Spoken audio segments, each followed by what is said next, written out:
하루하루 예뻐지는 몸과 마음 심리 상담소 하이엠맘 7화를 시작합니다. 안녕하세요. 어느덧 7화가 됐습니다. 저는 인재교육 강사이자 스포츠 카운셀링 및 운동 심리 치료에 대해 석사 과정으로 공부하고 있는 김예림입니다. 그리고 함께 공부하며 심리운동사로 일하고 계시는 소하연 선생님도 함께 인사드릴게요. 안녕하세요. 안녕하세요. 네. 와, 7화가 됐다고 우리끼리 벌써 얘기를 하고 있었습니다. 우리가 벌써 같이 한지 그러면은 이제 조금만 있으면 2달이 되는 거네요. 네. 네. 이 연말이 다가오니까 그동안 어떻게 지냈는지 어느덧 이렇게 시간이 갔다 이런 이야기들 하게 되는 시기인 것 같아요. 네, 하연쌤 2018년 어떤 한 해셨어요? 저는 아주 다이나믹한 한 해였습니다. 다이나믹했어요? 네. 네, 어떤 의미에서 다이나믹하신 거예요? 너무 좋은 쪽으로 다이나믹이에요? 아니면은 나쁜 쪽으로? 둘 다인 것 같은데 저 개인적으로 저한테는 되게 좋은 의미였었던 것 같아요. 그냥 네. 다른 시선으로 봤을 때는 좀 안 좋을 수도 있는데 제 시선으로 봤을 때는 되게 기분 좋은 한 해였던 것 같아요. 네, 뭔가 성장을 한 성숙미가 뿜뿜한 표정으로 지금 이게 라디오라서 여러분들이 하연쌤의 얼굴을 보실 수가 없는데 뭔가 굉장히 초탈한 것 같은 표정으로 저를 보면서 얘기를 네. 해줬어요. 네. 예림 언니는 어떻게 지내셨어요? 2018년이 어떠셨어요? 저도 되게 다이나믹했는데 네. 저는 되게 인생의 최고의 터널을 겪어온 그런 2018년이었던 것 같아요. 그런데 터널 끝에는 항상 굉장히 밝은 빛이 기다리고 있잖아요.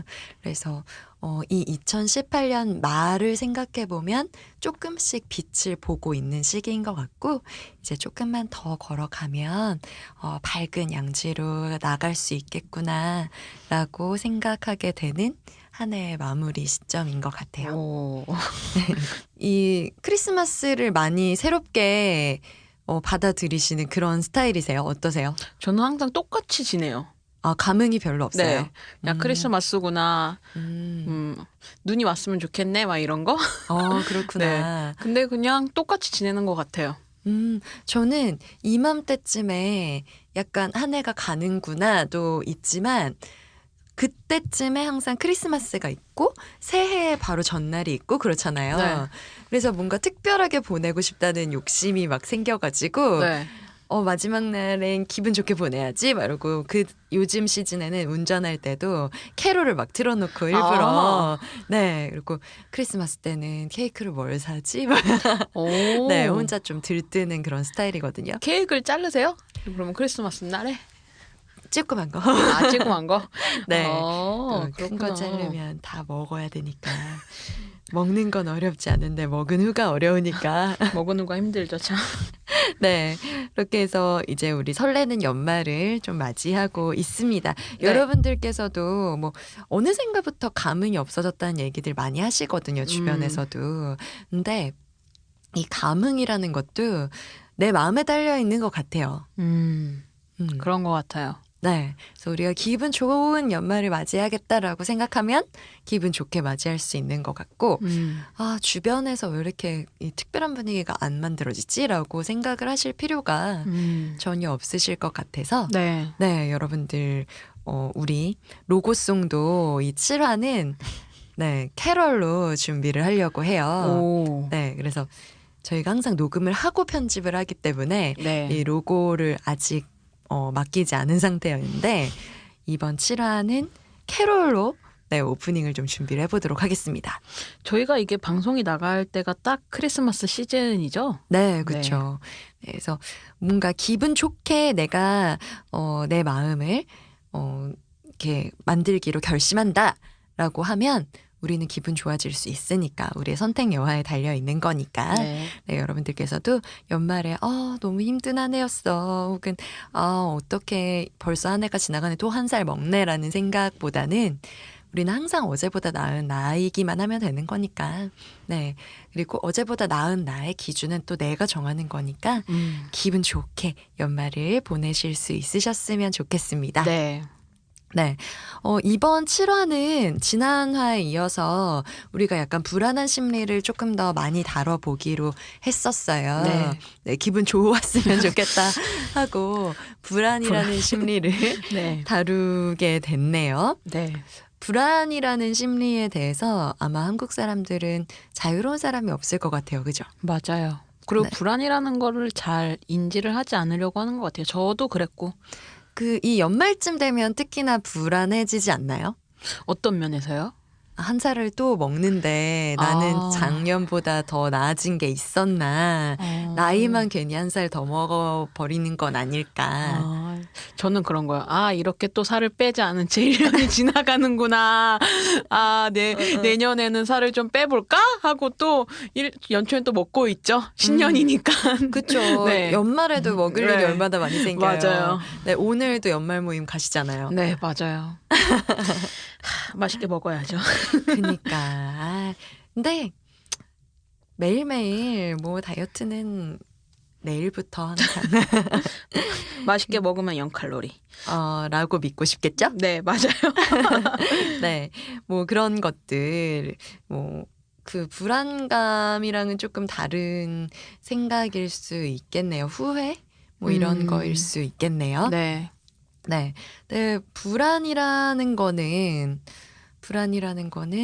사실 뭔가를 해야 되는데 못했어. 이대로 나 괜찮을까? 라는 생각에서 오는 거기도 하잖아요. 네. 그래서 연초에 우리 이제 1월 1일 지나가면 구정 다가올 거고 명절에 가족들 다 모였을 때 가족들이 막 야, 너 시집은 언제 가냐? 취업은 언제 하냐? 뭐 아기는 언제 낳냐? 아기 낳은 친구들은 둘째는 또 언제 가지려고 그러냐? 이제 둘째 가진 친구들은 아기 학교 보내야 되는데 뭐 어떻게 교육시키고 있냐? 뭐 이런 것들을 계속 얘기를 하면서 내가 하지 못했던 것들을 끊임없이 주변에서 상기해 주니까 뭔가를 꼭 해내야만 해라는 정서가 대한민국에는 항상 되게 만연해 있는 것 같아요. 맞아요. 그렇죠. 다이어트도 뭐 거기에 대한 일환이죠. 사실 뭐 내 몸무게가 몇 킬로든 세상 사람들 아무 관심 없는데 맞아요. 괜히 날씬해야 돼. 네. 네, 그런 압박감이 있는 거죠. 맞아요. 네, 그래서 사실 불안감이라는 정서는 내 거가 아닌 것 같죠? 그쵸. 이게 내가 진짜 불안한 게 맞는지도 사실 잘 모르잖아요. 네. 네. 그쵸. 막 자꾸 뭔가 안 좋은 걸 느끼려고 하면 또 긍정적인 생각으로 막 바꾸고. 그리고 네. 회피하고. 네네네. 네. 그런 것들이 있으니까. 네. 불안이란 정서는 우리 가까이에 있지만 우리가 잘 몰라주는 그런 정서이기도 한 것 같고. 맞아요. 그래서 불안을 감지하는 순간 너무 힘들고. 맞아요. 네. 요즘 하연쌤도 그동안 회피해왔던 불안이랑 다시 마주하시는 연습을 하시고 계신다면서요. 네, 저도 다 마주하고 있는데 되게 힘든데도 좋아요. 알 수 있다라는 거. 네. 네. 그리고 내가 그러면 이걸 아니까 챙겨주고 내가 이렇게 불안했구나 챙겨주고 더 나아갈 수 있는 희망이 생긴 기분? 네. 그쵸. 그래서 어떤 감정이든 어떤 정서든 나쁜 건 없는 것 같아요.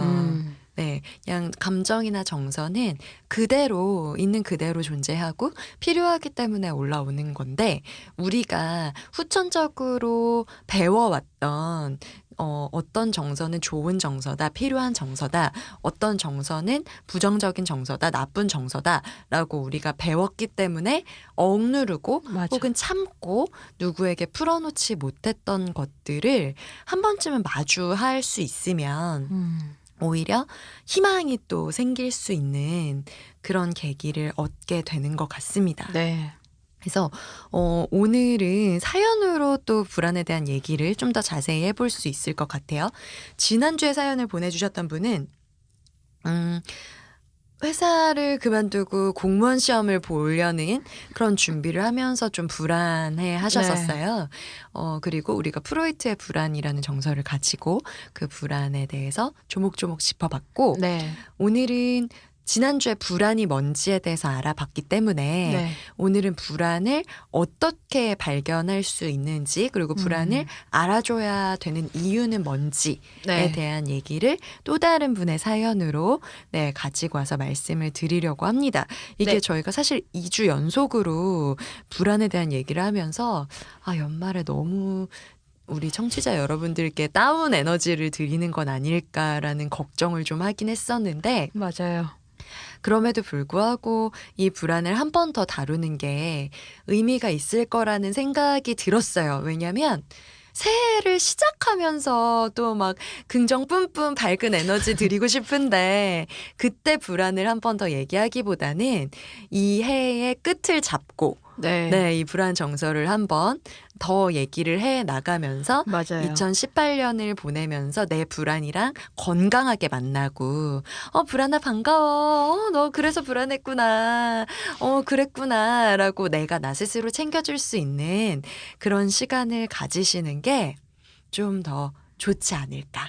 맞아요. 그걸 네. 알고 넘어 한 해를 마무리하면은 네. 좀 더 편해지지 않을까라는 생각을 했어요.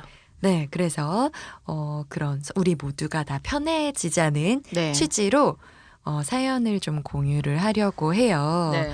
네, 이번 사연도 하연 쌤이 좀 읽어 주실 수 있을 것 같거든요. 네. 네. 제가 읽어드리겠습니다.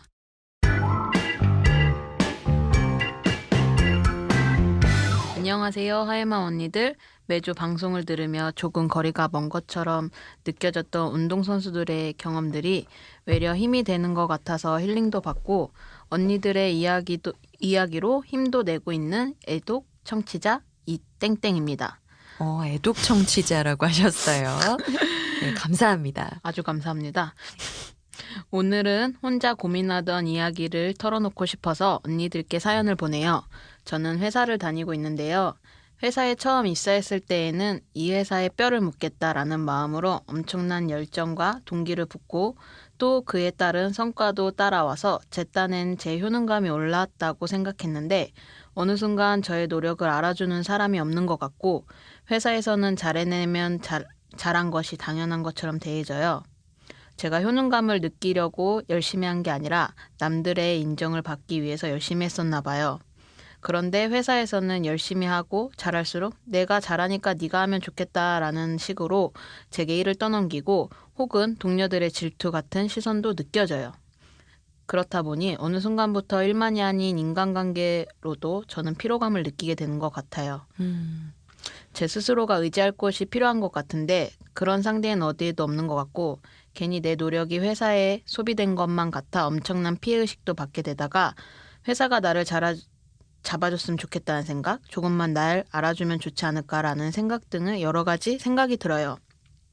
저희 회사는 남성 중심의 조직이라 이런 감정을 표출하는 것도 익숙치 않고 표출한다 해도 잘 받아주지 않는 분위기예요. 그러다 보니 더 막막하고 힘들고 이 일을 계속해야 하는 것이 맞을까? 미래에 대한 고민을 하다 보면 막막하고 불안해요. 저 어떻게 하면 좋을까요? 아이고, 고민이 네, 많아요.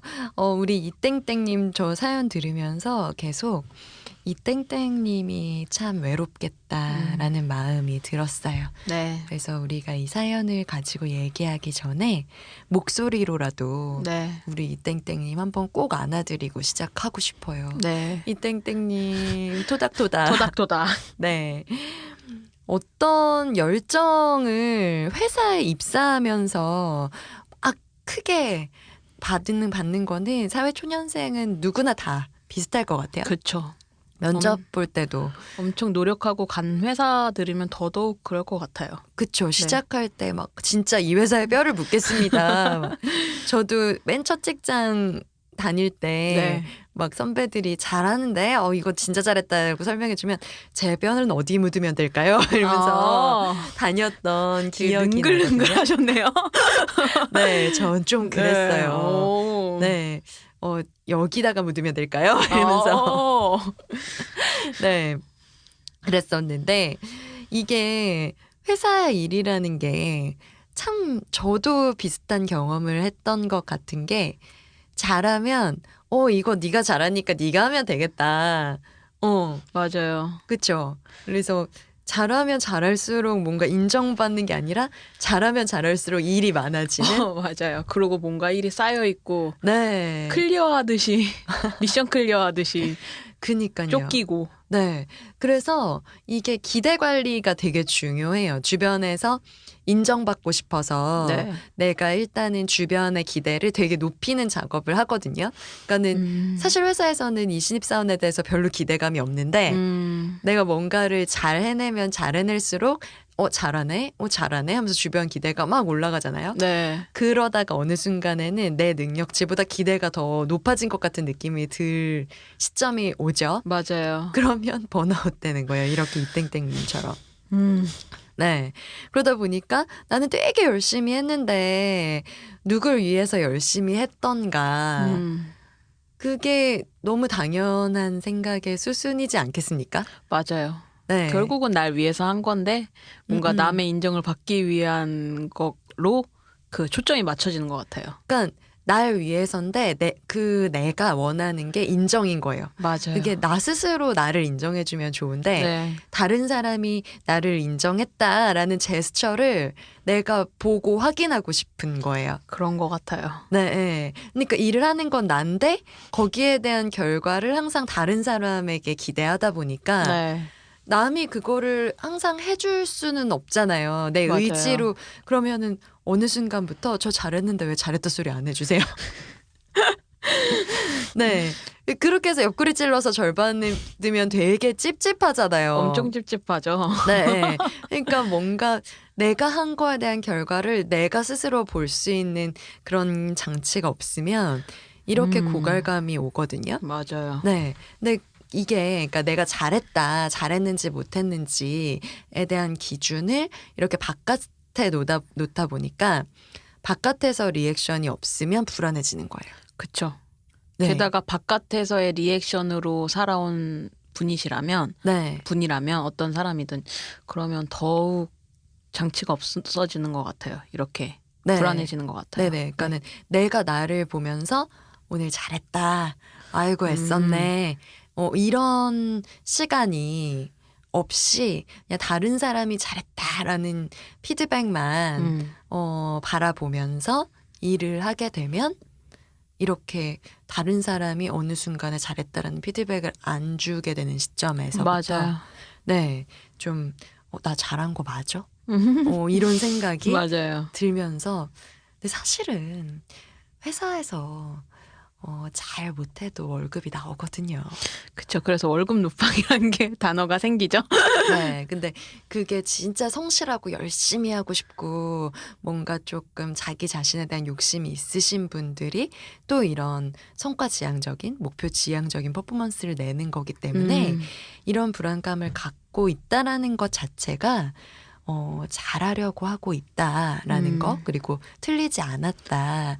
네, 다른 사람이 이 사람을 봤을 때는 굉장히 성실한 캐릭터로 볼 가능성이 높다라고 이해하실 수도 있을 것 같아요. 맞아요. 네. 사실 이런 정서에 대해서 저랑 하연쌤도 마찬가지 감정을 느껴요. 그렇죠. 네. 많은 얘기를 또 하고. 그렇죠. 사실 저희도 방송하면서 방송을 잘하느냐 못하느냐에 대한 기준이 저희가 없잖아요. 맞아요. 그러니까 하트 수, 좋아요 수, 구독 수, 재생 수 이런 것들로 잘하는 게 맞나 아니나 이런 판단을 그래도 하게 되는데 네. 그래서 주변 친구들에게 피드백을 좀 더 요구하는 경우들이 있는 것 같아요. 그쵸. 어땠어? 하고 이렇게 물어보기도 하고. 네, 그죠. 네. 근데 이제 친구들은 우리한테 또 어떤 조언이든 해주고 싶으니까 네. 그리고 우리가 너무 그거를 갈구하는 눈빛으로 그들을 보고 있으니까 네. 어떤 면이든 이제 피드백을 해줘야겠다라는 뭐랄까 사명감에 불타서 뭔가 본인도 뚜렷하게 알지 못하는 그런 피드백을 가끔 주실 때가 있죠. 네, 맞아요. 네. 네. 웃는 이유가 그랬었죠. 이런 경험이 있죠. 그죠? 네네. 그래서 제가 흔들렸어요. 그러니까 네. 지금 저희가 되게 유리 멘탈이거든요. 네. 네. 근데 정말 고마운 마음으로 피드백을 듣고 있는 건 맞아요, 저희가. 맞아요. 근데 저희가 잘하고 싶으니까 많은 분들에게 힘이 되어줄 수 있는 방송을 하고 싶으니까 그런 피드백도 좀 어떨 때는 이거 어떻게 이런 피드백을 받은 걸 개선해야 되지? 라는 고민을 좀 할 때들이 있거든요. 맞아요. 네. 거기에 대한 일념으로 저희는 이제 조금 어렵다라는 피드백이 있어서 네. 그걸 조금 더 쉽게 여러분들께 풀어드리려고 공부를 조금 더 열심히 하기로 했다라는 거.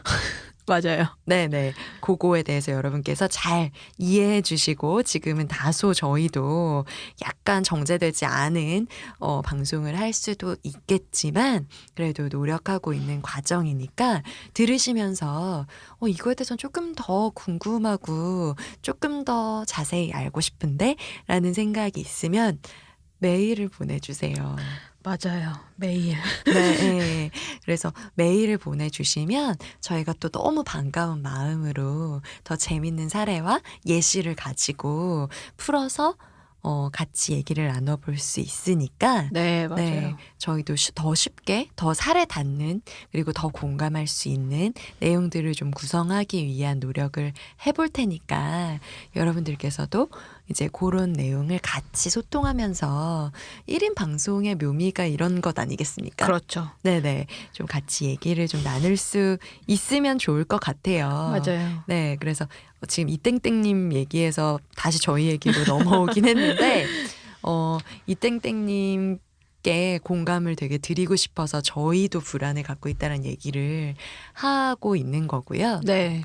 네, 이땡땡님 얘기를 들으면서 계속 회사에서 잘하고 싶은 마음을 담아서 혼자 약간 외딴 곳에 서 있는 그런 느낌을 막 저는 받았거든요. 그래서 이땡땡님의 스토리만 오롯이 네. 들으면서 공감을 하려고 노력한다면 네. 이렇게 약간 어딘가에 기대고도 싶고 잘한다는 피드백도 받고 싶고 하지만 어딘가에 도움을 요청하기는 약간은 막막한 그런 정서를 공감할 수 있었는데 이제 그런 정서는 잘하고 싶은 마음에서 오는 건 것 같다라는 맞아요. 말씀을 드리고 싶은 거죠, 저희는. 네. 네. 이거를 알랭드 보통 씨가 굉장히 또 의미 있는 말로 표현을 해 주셨다면서요. 네. 네. 알랭드 보통님이 어떻게 얘기를 하셨다고 하세요? 불안이라는 책에서 나왔는데요. 도움, 명성, 영향력은 그 자체로 목적이라기보다는 사랑의 상징으로서 그리고 사랑을 얻을 수 있는 수단으로 더 중시되는 것인지 모른다고 했는데요. 그러니까 사랑받고 싶어서 네. 돈이나 명성이나 영향력을 우리가 원한다라는 거죠. 네. 저는 또 지위와 관련된 사랑을 받은 사람은 낭만적인 사랑을 받은 사람과 마찬가지로 다른 사람의 호의적인 눈길을 받으며 편안함을 느낀다는 점에 차이가 없다고 했어요.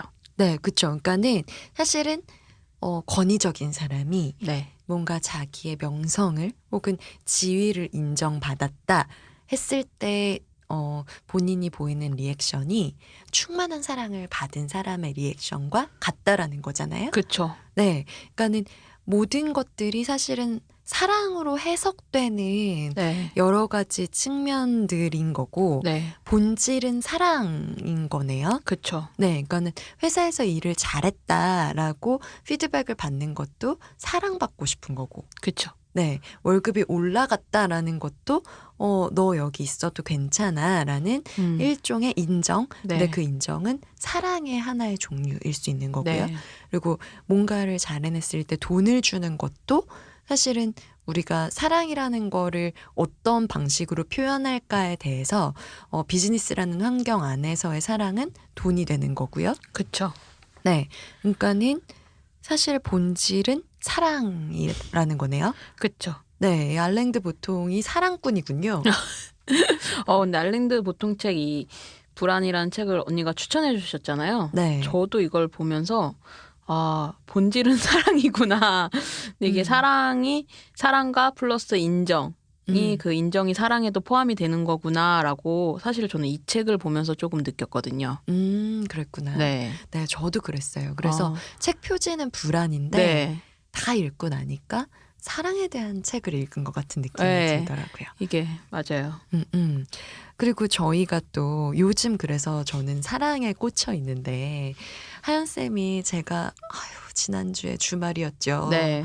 너무 지쳐 있는데 네. 갑자기 언니 꼬꼬카피탄 전시 보러 가요. 저 한 번 더 보고 싶어요. 갑자기 이러더니 저를 막 끌고 갔죠. 네.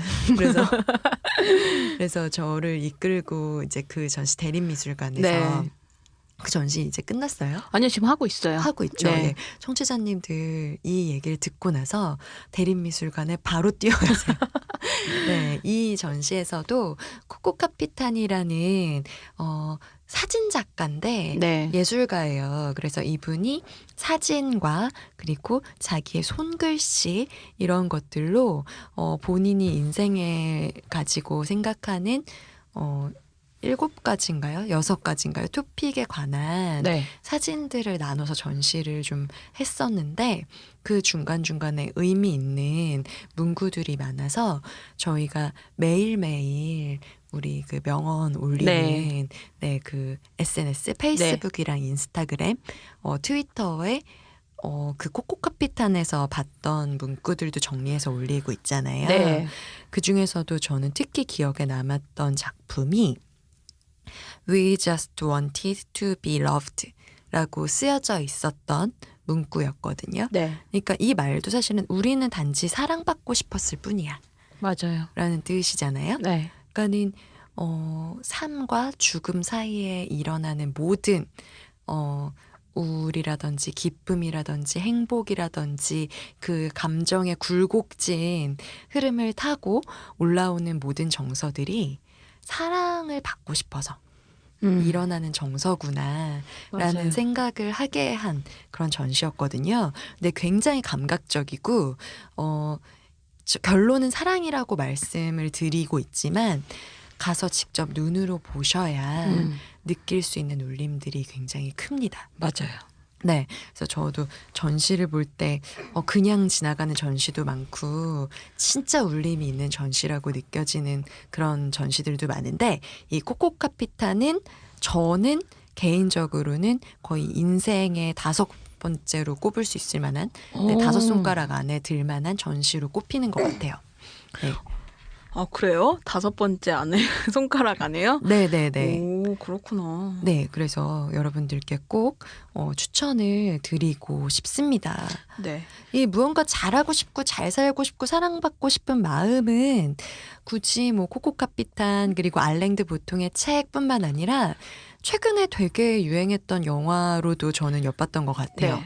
네, 저 하연쌤이랑 같이 봤던 영화 있죠? 네, 보헤미안 랩소디죠? 네. 네. 그러니까 이 영화를 저희 둘이 같이 보고 네. 따로 또 따로따로 한 번씩 더 봤잖아요. 네, 맞아요. 네, 저는 여기서도 프레디 머큐리가 주인공으로 조명이 되는데 네. 이 프레디 머큐리의 불안한 정서에 저 너무 공감을 했었거든요. 네, 맞아요. 네, 이땡땡 씨처럼 프레디 머큐리도 어렸을 때는 아버님이 되게 강한 캐릭터셨잖아요. 그쵸. 그래서 항상 뭐 좋은 걸 보고 좋은 것만 말하고 뭐 좋은 일만 해라 뭐 이런 가르침을 막 줬었는데 그때 어릴 때 프레디 머큐리가 아빠한테 그렇게 살아서 성공하셨어요 하고 맞아요. 네, 그러니까는 아버지에게 인정받고 싶었지만 아버지에게 어떻게 인정받을 수 있을지 모르니까 그리고 그냥 있는 그대로로는 인정을 안 해주니까 맞아요. 이름도 바꾸고 성도 바꾸고 자기가 하고 싶은 거 막 하다가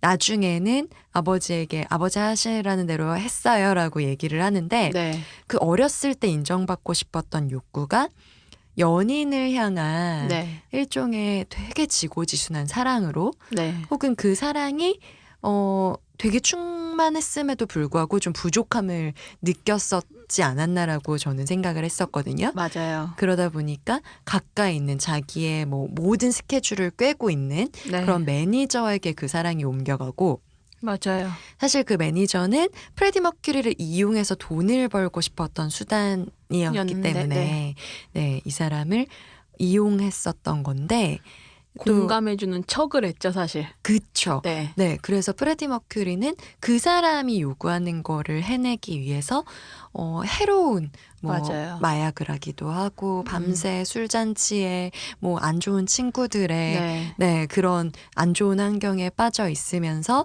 네. 그 매니저가 요구하는 것들 곡을 계속 기계처럼 쓰고 맞아요. 그렇게 고갈되다가 가족처럼 그 사람을 대했던 첫 번째 네. 애인이 와서 네. 너 가족한테 돌아가. 음. 라고 정신 차리게 이렇게 말로 뺨따구를 때리더라고요. 네. 환경을 그쵸. 네. 바꿔줬죠. 네. 그래서 프레디 머큐리가 이 외로움은 사실은 내 몫이구나. 그리고 사실 이 외로움을 해결해주지 못하는 것 때문에 내가 동료와 가족들에게 느꼈던 고갈감은 사실은 그 더 큰 사랑을 느끼지 못하게 하는 장애물이 됐었구나. 맞아요. 라는 생각으로 본인이 다시 가족들의 품으로 돌아갔다라고 생각을 하는데 네. 누구나 이런 불안함과 외로움을 느끼지만 이렇게 프레드 머큐리처럼 정신 차려라고 해주는 사람을 늘 누구나 갖고 있는 거는 아닐 수도 있을 것 같거든요. 맞아요. 그 사람을 정말로 완벽하게 이해하지 않고 주의 깊게 보지 않으면 사실 네. 그 감정, 그 사람의 마음이 돼보는 게 아니기 때문에. 네. 네. 그래서 자기가 자기의 외로움, 자기의 불안을 잘 만나줄 수 있도록 네. 스스로의 그런 약간 챙김이가 맞아요. 돼줄 필요가 좀 있는 것 같아요. 맞아요. 네, 그래서 자기가 스스로 느끼는 그런 감정들을 자기 자신에게 물어볼 모멘텀은 꼭 필요할 것 같아요. 그게 참 어려운 것 같아요, 저는. 음, 내가 불안인 걸 또 인지하는 과정도 어렵고, 음. 아마 저희가 처음 지금 시작할 때 말했는데 무거운 주제이기 일 수도 있는데 그 불안이란 단어가 사실 정말 되게 불안 이게 참 되게 뭔가 되게 무겁게 다가오잖아요. 네. 근데 그게 정말로 사실 한편으로 외로운 감정일 수도 있겠다라는 생각도 들거든요, 저는. 그쵸. 그러니까 어딘가에 지지를 받고 싶고 네. 우리가 좀 기대고 싶은 마음은 누구나 있잖아요. 네. 근데 마음껏 기대는 거를 잘 못 배웠어요. 아, 맞네요. 그게. 네. 그쵸. 이게 저만 그런 건 줄 알았는데 저도 네. 사실 많은 사람들이 주변 사람들에게 힘들어 나 좀만 도와줘 라는 말을 잘 못하더라고요. 맞아요. 네. 그래서 하연쌤이랑 얘기를 했었던 게 우리 서로 아쉬운 얘기를 잘 되게 못한다 맞아요. 라고 얘기를 했었죠. 네. 네, 근데 하연쌤이 이제 그 얘기를 내가 뭔가 도움이 필요한 상태구나라는 거를 하연쌤은 좀 신체화로 느끼셨다고 저한테 얘기를 해주셔서 저는 좀 인상 깊었거든요. 그러니까 내가 나에게 좀 뭔가 필요한 시점이다라는 걸 깨닫는 게 하연쌤 그때 글씨를 읽기가 되게 어렵다 그랬죠. 아, 맞아요. 네. 네, 그때가 어떻게 이제 그런 증상이 네, 그런 징후가 네. 느껴졌는지 좀 얘기해 주실 수 있어요? 글을 읽는데 네. 이해를 머리로 했어요. 그게 느껴야 되잖아요. 아, 네. 이게 뭐냐게 사과다. 음. 그런 사과는 뭐 먹는 거고, 뭐 깎아서 먹는 거고, 아니면 뭐 전시를 할 수도 있는 거. 이렇게 다양하게 제가 마음으로 생각을 할 수가 있는데, 그냥 저건 빨간 거. 이렇게 그냥 받아들이는 거. 그냥 저건 과일이야. 약간 그런 거. 근데 너무 마음으로 못 받아들여서 이해도가 떨어져서 내가 지금 무슨 말을 하고 있는지도 모르고 이 사람이 하는 얘기는 언뜻 이런 얘기인지 알겠는데 그래서 약간 그런 말도 생각이 들고 그쵸. 네, 공감이 전혀 되지 않았었던 것 같아요. 네. 근데 그런 상태이구나라는 걸 어떻게 느끼게 됐어요? 저는 사실 학교 다니면서 저희가 심리학 수업을 많이 듣잖아요. 네.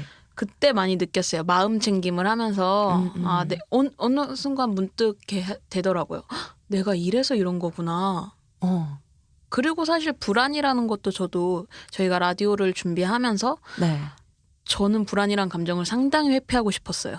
나는 되게 부정적인 불안이라는 거 나는 나한테 불안이란 건 있을 수 없어 이런 건 아닌데 그냥 스트레스야 라고 생각을 했었던 것 같아요.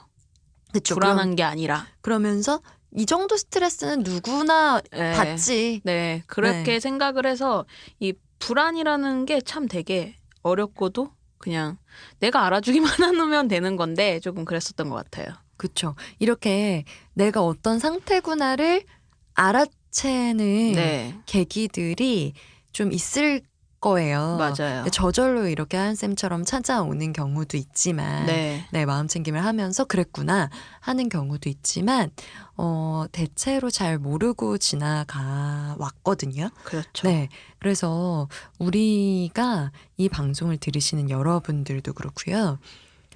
내가 약간 나를 진정으로 몰라주고 살짝 벙 떠 있는 것 같은 네, 맞아요. 그런 상태인지 한번 생각을 해보면 좋을 것 같아요. 맞아요. 네. 그리고 우리가 이 불안을 스스로 알아차리는 게 되게 어렵잖아요. 그럼에도 불구하고. 그리고 벙 떠 있다라는 거가 어떤 느낌인지 아마 잘 모르시는 분들도 많으시거든요. 네, 근데 저는 그게 어떻게 오냐면, 뭔가 할 일이 되게 많은데 어떤 일 하나도 제대로 못하는 것 같은 느낌이 들 때 제가 벙 떠 있음을 느끼거든요. 그러니까 예를 들면은 이런 거죠. 그러니까 수능 시험을 앞두고 영어 책을 보는데 네. 뭔가 수학도 지금 공부해야 될 것 같고 국어도 뒤처지고 있는 것 같고 그런데 일단 영어부터 해결해야 되는데 영어부터 몇 조까지 풀어야 되는데 네. 영어를 풀면서 수학을 못하고 있는 거에 마음이 막 뺏기고 네, 이런 상태들이 있는 거죠. 맞아요. 네, 벙 떠 있는 느낌. 네. 그러니까 그러니까 정신이 너무 피곤한데 뭐 하나 제대로 되고 있는 거는 없는 것 같고 네, 네, 그러다 보면은 무드 스윙도 되게 오르락내리락 하거든요. 맞아요. 네, 계속 과부하가 네. 걸리니까.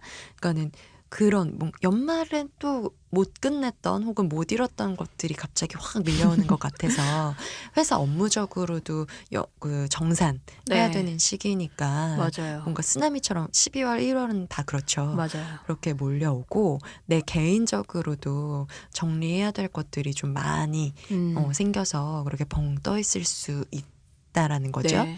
그때 내가 단계별로 차곡차곡 하나씩 마음을 챙겨가면서 해내고 있는지를 발견해 보면 좋을 것 같은데, 네.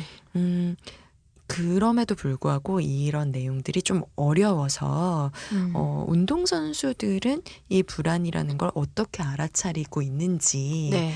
운동선수들이 하고 있는 좀 구체적인 방법들을 좀 알려드리고 싶어요. 네. 네, 한쌤, 운동선수의 불안 관리에 대해서 설명 좀 해주실 수 있으실까요? 네. 스포츠에서는 불안을 주의 집중과 연관시켜서 많이 얘기하세요. 스포츠 심리학은 일반 심리학과 다르게 불안을 집중하는 게 아니라 저희가 이제까지 얘기했었던 집중이 아니라 잘하는 것을 더 잘하게 하는 것 같은 목표 지향적인 부분이 있기 때문에 불안이 생기면 일단 목표에 더욱 집중해요. 그리고 주의 집중에 초점을 두죠. 그러니까 지금 불안이 올라왔지만 지금 해야 될 거는 당장 뭐지? 라는 네. 거를 하는 거죠. 네네네. 그러니까는 운동선수로서 달성해야 될 네. 미션을 한번 강조를 해주면 네. 붕 떠 있는 마음이 조금 더 구체적으로 딱 그러니까 내가 어딜 봐야 될지 모를 때 여길 봐야 돼 이렇게 네. 네. 그거를 방향을 제시해 주는 것 같아요. 네. 그런 걸 심리 기술 훈련이라고 하는데 네, 지나친 목표에 대한 몰입이 오히려 부작용을 일으킬 수 있기 때문에 또 이런 경우에는 이완을 통해 조절을 할 수 있게 주의 집중과 이완과 심리 훈련을 병행을 해요. 그러니까는 여기를 봐야 돼라고 했는데 네. 그게 예를 들면은 목표가 뭐 금메달을 따야 돼, 뭐 신기록을 내야 돼라는 거라면 오히려 저걸 못 내면 어떡하지라는 불안이 더 커질 수도 그렇죠. 있으니까 네. 네, 그래서 조금 편안하게 그러니까 긴장을 풀어줄 네. 수 있는 이완 훈련과 네. 그러니까 신체적인 이완이 될 수 있도록 네. 하는 훈련과 정신적인 주의 집중이 될 수 있는 훈련을 병행한다라는 거죠. 네, 맞아요. 네, 이게 일종의 당근과 채찍 기법일 수도 있겠네요. 그렇죠. 네. 그렇죠. 당근으로 이완을 푹 시켜주고 채찍으로 여기 봐야 돼. 네, 달려가야 돼. 약간 병지고 약지고 이런 것도 비슷한 것 같은데. 네. 네, 네. 근데 사람이 네. 너무 편안해도 뭐가 안 되고 맞아요. 네, 너무 채찍을 줘도 위축이 되니까 맞아요. 어디나 중용의 덕이 필요한 것 같아요. 네. 역시 뭐든지 균형이 중요하군요. 네. 그러면 선수의 성격에 따라서도 주의 집중과 이완을 병행할 수 있을 것 같아요. 어떤 선수는 주의 집중에 조금 더 방점을 두던가 네. 어떤 선수는 좀 이완에 포커싱을 해야 되거나 맞아요. 이거는 선수 개인의 성향에 따라서도 영향을 많이 받을 것 같은데 그쵸. 네네. 선수의 특성을 생각을 하다 보니까 특정 종목들은 선수들의 성격이 좀 비슷비슷한 경우들도 있잖아요. 네. 그렇죠. 그렇죠? 단체 운동 같은 거라든지. 네네네. 그러니까는 뭐 아무래도 강화되는 기능들이 좀 비슷비슷하다 네. 보니까 뭐 권투 선수들 같은 경우는 되게 목표지향적이고 약간 호전적인 맞아요. 그런 성향을 갖고 있다든지 네. 네, 뭐 태권도 선수들 같은 경우에도 그런 격투기에 따른 성향들이 다 네. 있어서 선수들의 개인 성향에 따라서 혹은 각 종목의 특성에 따라서 이런 그 주의 집중 훈련과 이완 훈련이 좀 패턴화 될 수 있을 것 같아요. 맞아요. 네. 이 종목별로는 어떻게 조금 다른가요? 일단은 축구, 농구, 핸드볼 같은 선수들은 기준으로 분류했을 때 개방 기능 운동이라고 해요. 개방 기능 운동이라고 하면 축구, 농구, 핸드볼 같은 운동을 개방 기능 운동이라고 네. 한다는 거예요? 네네. 네, 개방 기능 운동이 뭐예요? 좀 궁금하네요. 선수가 운동을 할 때 어떤 행동을 할 것인가를 자율적으로 판단하는 운동을 의미해요. 대략적인 작전이 있는데, 그러니까 공의 움직임에 따라 선수들이 순간순간 개인기를 활용해서 경기에 임할 수 있어야 하니까 선수가 어느 정도는 긴장을 해야 기량이 잘 올라오겠죠. 그렇죠. 그러니까는 축구 같은 경우는 우리가 뭐 있죠? 그 전략 있잖아요. 뭐 네. 3-5-2 전략, 네, 뭐 3-4-3 뭐 네, 이런 거네. 그렇게 해서 뭐 어떻게 패스를 해주고 어떻게 골로 연결시키자라는 네. 전략이 있긴 있지만 네. 그게 계산기처럼 딱딱딱 나갈 수 있는 게 아니니까 네. 선수 개개인이 공을 받았을 때 혹은 공을 멀리서 보고서도 네. 자기 스스로 네. 판단을 내릴 수 있는 게 개방 기능 운동이라는 거죠. 네. 그래서 저희 요즘 또 손흥민 선수가 핫하잖아요. 네, 100골 달성했다고 해외에서. 네. 그래서 전 진짜 대단하다. 이거 딴 얘기지만 네. 네. 그런 거랑 비슷한 거예요. 손흥민 선수가 단체 운동이지만 거기서 자기 혼자의 기량을 또 펼칠 수가 있잖아요. 네, 그런 게 저희가 개방 기능이라고 할 수 있겠죠. 네, 그러면은 이제 여럿이 같이 팀 운동을 하지만 네. 자기의 개인 기량도 뽐내야 하기 때문에 네. 어느 정도 각성이, 긴장이 있어야 되는 거인 네. 거죠. 네. 근데 또 너무 긴장도가 높으면 이런 운동에서는 좀 위축되지 않나요? 그렇죠. 많이 위축되죠. 네. 그러니까 그래서 또 다른 종목은 또 달라요. 뭐 양궁, 사격 같은 종목들은 각성이 또 핸드볼, 축구, 농구와 다르게 높아지면은 그거를 실수를 할 수도 있기 때문에 안정감이랑 평정심을 함께 좀 갖고 있어야 되겠죠. 네. 그러니까는 운동 선수의 종목마다 네. 각자 유지해야 되는 긴장감의 정도가 좀 다른 네. 거예요. 그렇죠? 네, 그거를 네. 또 조절할 수 있는 이완 훈련이 좀 중요한 거죠. 네, 근데 개방 기능 운동에서는 너무 긴장해도 안 되고 너무 이완돼도 안 되고 약간 중간 정도. 네, 맞아요. 내가 좀 재밌게 운동한다라는 자신감을 좀 갖고 있으면서도 지금 이 기회를 꼭 살려서 잘 해내야 되겠다라는 그런 긴장감이 같이 조절이 돼야 되는 거고 네. 반면에 개인 운동 같은 경우에 사격, 양궁 이런 것들은 그럼 개방 기능 운동이랑 반대로 폐쇄 기능 운동인가요? 네, 이거는? 맞아요. 네, 그러니까 이거는 작전이 아주 명확하게 이행이 돼야 되는 거죠. 그렇죠. 근데 작전보다는 자기한테 더 집중을 해야 하기 때문에 정해진 행동을 오차 없이 똑같이 해내야 되는 건 거죠. 네. 그래서 환경을 좀 많이 바꾸는 훈련들을 하죠. 네. 그러니까 제가 듣기로 우리나라 양궁이 세계적으로 유명하잖아요. 네.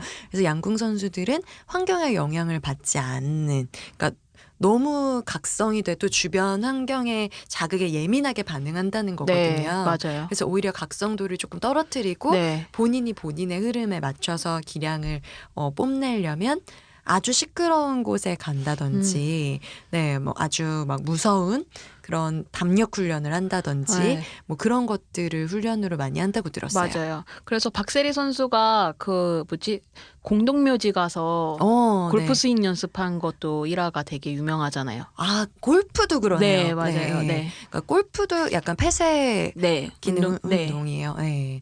그러니까 이제 이 나에게 필요한, 그럼 내가 최적의 컨디션을 느낄 만한 각성 수준은 어느 정도인지를 또 알아야 되겠네요. 그렇죠. 네.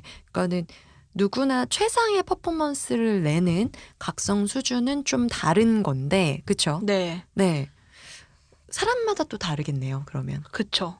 우수한 선수들은 스포츠 수행에서 조금 불안한 심리 상태를 통제하고 주의 집중을 한쪽으로만 쏠리게 하는 과잉 각성을 조정하는 능력이 조금 많이 뛰어나죠. 그쵸. 그래서 진짜 사람 같지 않을 때가 있어요. 특히 네. 올림픽.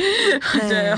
인생에 몇 번 참가할 수 없는 네. 경기고, 뭐, 위성 카메라만 막 몇십 대가 전 세계가 나를 보고 있다라고 네. 생각됐을 때.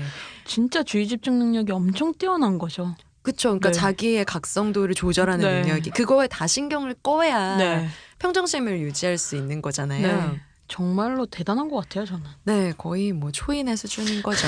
근데 이게 되려면 이거는 연예인으로 봐도 좀 마찬가지잖아요. 네. 네, 몇십만 명이 모인 콘서트장에서 뭐, 야, 놀자 하고 나가서 놀 수 있는. 맞네요. 네, 네, 그런 각성도도 비슷할 것 같거든요. 아, 그러네요. 그렇게도 볼 수가 있네요. 그쵸. 네. 그래서 왜 예전에 케이팝 스타에서 박진영 씨가 네네네. 연습은 진짜 무지막지하게 하고 네. 실전 가서는 노는 것처럼 하고 와라라고 얘기를 하셨던 것 같거든요. 즐기고 와. 막 이러면, 네. 네. 그리고 YG에서도 우리 네. 한판 놀고 올까 막 네. 이러면서. 네. 근데 진짜 잘 노는 친구들이 그 인기도 많고 맞아요. 관객들의 호응도 높게 네. 받잖아요. 네네네. 근데 그게 진짜 논다라는 마음가짐으로 올라가서 정말 풀어지면은 또 안 되는 거거든요. 그쵸. 네, 어느 정도 각성이 있어야지 되는 거거든요. 네네네. 근데 그게 일반인이 사회생활에서 하는 퍼포먼스랑도 좀 연관이 될 수 있을 것 같아요, 저는. 네. 그러니까는 스포츠 선수들은 이게 경기의 상황, 연습의 상황, 이게 분리가 딱딱 되잖아요. 맞아요. 그렇죠. 근데 일반인은 그 분리된 시점이 없잖아요. 그쵸. 그게 분리를 해야 되는지도 모르는 부분도 있는 것 같아요. 그쵸. 저희가 불안을 알아차려야 된다라는 의미가 여기 조금 내포돼 있어요. 네. 네, 맞아요. 그러니까 이게 스마트폰이 너무 발달하고 이러니까 네. 출근해서 퇴근할 때까지 8시간만 딱 긴장하자도 안 되는 것 같아요. 그렇죠. 맞아요. 네. 퇴근했는데 자꾸 카톡 오고. 아, 맞아요. 왜 이러는 거야, 진짜. 짜증나죠. 네. 네. 그리고 우리가 진짜 내면의 나를 만날 수 있는 시간이 점점 줄어들잖아요. 그쵸. 네, 집에 가면 부모님이 계시고 혹은 뭐 남편이나 가족들이 있고 맞아요. 뭐 온전히 혼자 있을 시간이, 혼자 사는 사람도 사실은 그렇게 많지는 않거든요. 맞아요. 저도 회사 다닐 때는 저한테 집중을 했던 시간이 없었어요. 생각을 해보면 내 내면에 집중을 했던 시간이 전혀 없었던 것 같아요. 그렇죠. 그러니까 네. 일반인의 기준으로 보면 계속 경기장에 있는 네. 그런 건 거예요. 네. 그러니까 이게 번아웃이 올 수밖에 없는 거죠. 네, 맞아요. 그러니까 일과 삶의 분리가, 워라밸이 지금 이 시점에서 나오는 게 무리가 아닌 것 같아요. 네. 네, 이 시대적인 흐름으로 봤을 때. 그렇기 때문에 내가 지금 여기에 집중하는 게, 그러니까 주변에서 나에게 주어진 요구에 집중하는 것이 아니라 그 요구를 받아들이고 해내고 있는 나 자신에게 집중하는 거. 그러니까 외부 환경과 나와 분리할 수 있는, 그리고 그래서 지금 내 불안감이 어느 정도인지, 내가 적정 각성 수준을 넘어서서 각성이 되어 있는 건 아닌지 맞아요. 챙길 필요가 있다라는 거거든요. 그렇죠. 네. 그러니까 이 운동선수들이 조절하는 능력이 매우 뛰어나지만 환경적으로도 조절할 수밖에 없게끔 맞아요. 환경이 주어지는 부분도 있는데 네. 그럼에도 불구하고 지금 경기다라고 딱 시간표가 딱 시작이 됐을 때 네. 그때 받는 압박감이 엄청날 거란 말이에요. 그렇죠. 그 압박감을 조절하는 훈련 방법들을 우리가 일반인으로서 순간순간 적용할 수 있으면 너무너무 좋을 것 같아요. 그래서 저희가 가끔씩 막 솔루션 같은 것도 진짜 간단한 건데 심호흡을 해주세요. 네. 어깨를 펴주세요. 근데 사실 그럴 때가 저는 조금 뭐 스트레칭을 하세요. 이런 것들이 자기한테 잠깐이라도 집중할 수 있는 시간이지 않을까 네. 생각이 들어요. 저희가 지난 6화에서 그래서 심호흡하는 호흡하는 네. 방법을 말씀을 드렸었죠. 네, 맞아요. 네, 그러니까는 뭐냐면 우리의 각성도가 주변에서 오는 자극에 너무 민감하게 반응하고 있으니까 네. 호흡에 집중을 해서 그러니까 다른 쪽에 있는 주의를 내 호흡으로 여기 봐야 돼. 지금 맞아요. 내 호흡 봐야 돼. 맞아요. 라는 거를 깨우는 게 또 호흡이 주는 네. 그런 이완 훈련의 하나거든요. 네. 그래서 뭔가에 좀 빠르게 반응하기 위해서 어떤 외부 환경에 빠르게 반응하기 위해서 몸이 준비되어 있는 상태가 너무 지속되어 있으면 번아웃이 될 수가 있는 거니까 네. 네, 이런 각성을 우리가 조금 조정해야 될 필요가 있는 거예요. 네. 그러면 언제 각성이 과하게 되는지도 좀 체크해 볼 필요가 있겠죠. 네. 네, 그래서 하연쌤께 여쭤볼게요. 하연쌤은 평상시에 각성이 돼 있다 하면 어떤 때 내가 좀 각성이 돼 있구나를 느끼세요? 저는 뭔가 초집중을 해야 될 때가 있어요. 그러니까 뭔가 서류를 빨리 넘겨야 된다. 결제를 빨리 받아야 된다거나. 그 시간이 막, 예, 뭐 결제권자가 빨리 퇴근을 한다던가 뭐 출장을 가야 된다거나 할 때 그때 완전 그쵸. 초집중 각성을 하는 것 같아요. 근데 음. 결국은 올라가서 빠꾸 맞고 그러면은 자괴감 들고 그렇죠. 네. 그때 그렇게 올라가서 빠꾸 맞고 네. 뭐 혹은 승인이 됐다더라도 초집중 되어 있는 이후에 되게 하얗게 불태웠어. 네. 그리고 그 다음에 뭔가를 해야 되는데 오늘은 그냥 퇴근했으면 좋겠다라고 생각이 들고. 그때 당 떨어져 이런. 네, 느낌. 맞아요. 그리고 책상 서랍에서 초콜릿을 찾죠. 그러니까 그래서 우리가 살을 못 빼죠. 네. 네, 결론은 네. 살을 못 빼는 걸로. 네. 그러니까 보통 누군가를 의식할 때 네. 외부 환경에 의식할 때 과각성이 되거든요. 네. 그리고 한국 사람들이 전 세계 커피 소비 되게 높죠. 맞아요. 1위예요? 네. 네, 1위라고 저도 들었던 것 같은데. 저는 얼마 전에 저희 여기 녹음하러 오기 전에 커피를 가끔씩 사오잖아요. 제가 너무 집중이 안 되는 거예요. 그래서 샷 추가해주세요라고 했는데 저희가 이거 비율을 맞춰서요. 그러는 거예요. 거기 바리스타님께서. 그래서 그래요. 제가 좀 각성을 해야 돼서요. 그랬더니 그럼 샷을 하나 드릴까요? 이렇게 에스프레소 샷을 하나 드릴까요? 이렇게 얘기를 하시는 거예요. 그래서 이게 나 말고도 이렇게 원하는 사람이 많구나 라고 생각이 들었어요. 와, 근데 보통은 샷 추가해달라고 하면 네. 그냥 추가해 주실 텐데 네. 그 바리스타님이 마음 챙김이 되는 분이에요. 그러니까요. 오. 저는 그때 이게 바로 저희 전주 녹음하러 오기 전에 그런 일이 있었어요. 여러분 이거 되게 중요한 포인트입니다. 네. 이게 지금 저희 대본에 없는 네. 건데 하연쌤이 소중한 경험을 얘기해 주신 거예요. 네.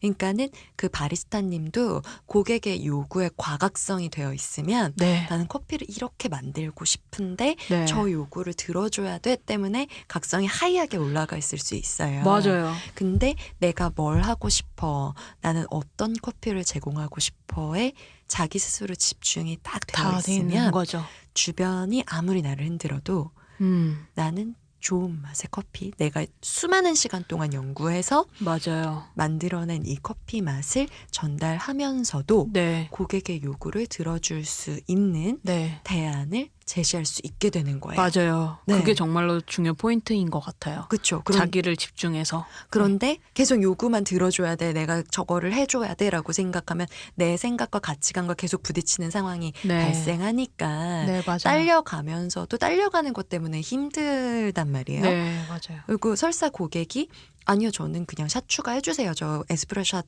못 마셔요.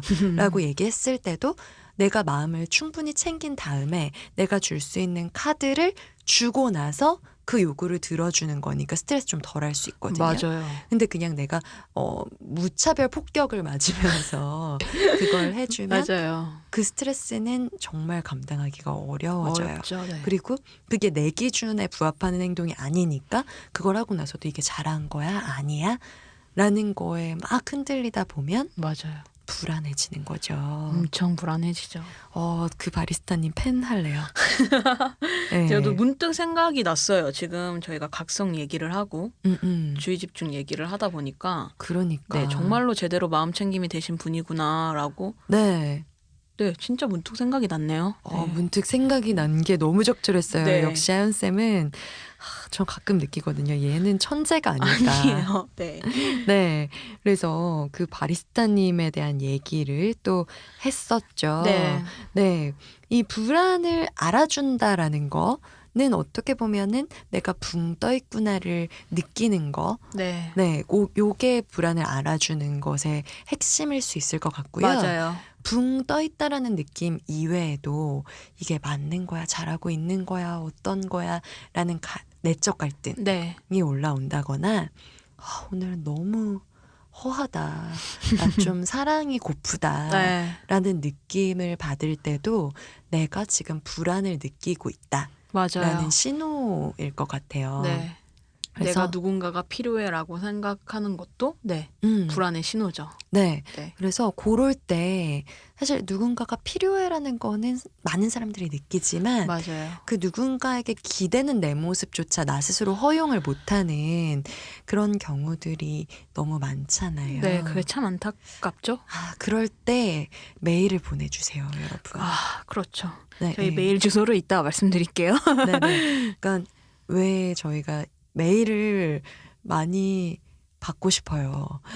엄청 많이 받고 싶어요. 근데 메일도 많이 받고 싶지만 저희가 그냥 힘이 돼드리고 싶어요. 메일에 저희 꼭꼭 답장 드리거든요. 네. 네. 거기에 한 번 더 답장이 오면 또 드려요. 맞아요. 심지어. 그리고 발견한 사람이, 그러니까 제가 답장을 줘도 하연쌤이 발견하고 또 드리고 맞아요. 하연쌤이 네. 보내도 제가 또 드리고 맞아요. 네, 저희가 좀 그런 비효율적인 헷갈리실 거예요. 뭐지 누가 답장이 보냈지? 연속으로 2번이 왔어? 네, 이러면서 네. 근데 그렇게 저희가 2번, 3번 알아드릴 수 있으니까 네. 누군가가 필요한데 딱히 기댈 곳이 없다라는 생각이 들 때 저희한테 마음껏 털어놓으셔도 좋고요. 네. 네. 그리고 그렇게 털어놓는 상대를 한번 만들어 보시는 거 도움이 돼요. 맞아요. 그게 사실 진짜 상당히 부담되는 일이 아니거든요. 네. 그냥 정말로 기대 없이 그냥 나 이렇게 힘들어 우리 그냥 뭐 커피 한 잔 할래? 술 한 잔 할래? 이런 것도 사실 네. 이 사람이 조금 나눌 수 있거든요. 그쵸. 네. 네. 근데 사실은 모두가 우리가 원하는 방식으로 어깨를 빌려주는 게 아니니까 맞아요. 조금 더 안전하게 기댈 수 있는 방법은 기대면서 너한테 기댈 수 있어서 난 너무 고마워.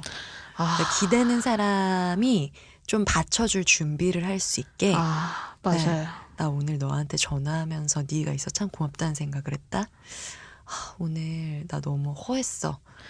라고 얘기하면서 기대를 맞아요. 시작하면 그 사람도 아무 말 없이 지금은 기대고 싶다는 뜻이구나 네, 맞아요. 라고 생각하고 마음의 준비를 할 수 있게 되는 것 같아요. 네. 참 네. 좋네요. 오늘 제가 힐링이 되는 것 같네요. 그러니까요. 네. 저도 많이 힐링이 되거든요. 네. 이 방송으로 여러분들께도 도움이 되고 싶지만 저희도 사실은 마찬가지예요. 힘들다 소리 못하고 못 기대고. 네. 맞아요. 그런 사람들이 서로 이렇게 이 고통의 연대를 나누려고 이 방송을 하고 있는 거니까 맞아요. 네. 여러분들도 불안감을 느끼고 있다면 네. 네, 이 불안을 첫 번째 알아주는 게 필요하고요. 불안을 알아주는 가장 좋은 방법으로 운동선수들이 쓰고 있는 그래서 지금 해야 될 게 뭐지? 주의 집중. 네. 네, 현재에 머무르는 거. 네. 네, 이 지금 당장 여러 가지 해야 될 것들이 있지만 차곡차곡 하나씩 해나가 보자라는 주의 집중과 육체적으로 이완하는 거. 내가 맞아요. 어깨에 힘이 너무 강하게 들어가 있다면 좀 어깨에 힘을 네. 내려놓고 심호흡을 좀 해보고 내 몸에 강하게 힘이 들어가 있는 부분이나 뭉쳐있는 부분을 좀 풀어주는 맞아요. 이완, 요거 두 개를 조금 가져가실 수 있으면 좋겠어요. 네, 이 불안이라는 정서를 잘 다독일 수가 있을 것 같습니다. 네. 네, 우리 이렇게 불안에 대한 얘기를 나눠봤는데, 네, 하연쌤, 오늘 불안에 대해서 얘기해보면서 어떠셨어요? 저도 제가 불안한 이유에 대해서 생각해 볼 수 있었고요. 제가 아까도 말씀드렸다시피 제 스스로가 너무 토닥토닥 할 수 있는 이번 화가 좀 그랬어요. 그러고 불안이 불편한 감정이 아니고 공존하면서 나를 다독여가는 감정이라는 걸 또 한 번 더 인식하게 됐어요. 네, 그쵸. 저희 이렇게, 우리의 사연을 토대로 깊이 있는 이야기를 나눠봤습니다. 네. 여러분들께서 많이 사연을 보내주시면 또 공감과 토닥이는 그런 시간 같이 나눌 수 있을 것 같아요. 네. 저희 메일 주소 한번 알려주셔야죠. 네. HAYEMOAM@gmail입니다. 네, 하이엠왬@gmail.com으로 사연 보내주시거나 팟빵 게시판에 댓글 혹은 유튜브도 네. 저희 릴리즈하고 있으니까 네. 유튜브에 댓글 보내주셔도 저희가 최대한 자료를 알아보고 소개하도록 하겠습니다. 네. 그러면 7화는 여기서 마무리하고요. 우리는 8화에서 다시 만나겠네요. 네. 오늘도 몸과 마음이 편안한 하루.